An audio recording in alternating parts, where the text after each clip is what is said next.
Clarification: does Heroku run Python apps behind Nginx or not? TL/Doctor. My primary question: is it worth my time to try to add Nginx to my Django/Unicorn/Cedar/PostgreSQL app, or does Heroku do this type of performance improvement for me? In the Cedar documentation, this URL, it clearly states that Cedar does not support a reverse proxy. Cedar does not include a reverse proxy cache such as Varnish, preferring to empower developers to choose the CDN solution that best serves their needs.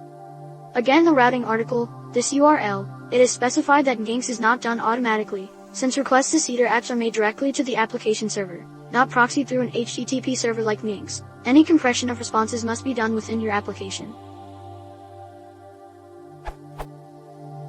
However, in the Python FAQ, it says otherwise. This URL no. There is no need for using a reverse proxy on Heroku because the Heroku Cloud Platform takes care of everything those servers normally do for you. Your application simply provides a Python server to respond to HTTP requests. Unicorn, Jevin, and Eventlet are excellent options.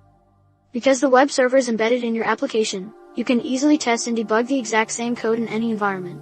This development and production parity makes it easy to troubleshoot problems during your development cycle. It seems to me like Heroku takes care of some of the benefits of reverse proxies, but not compression. Is that true?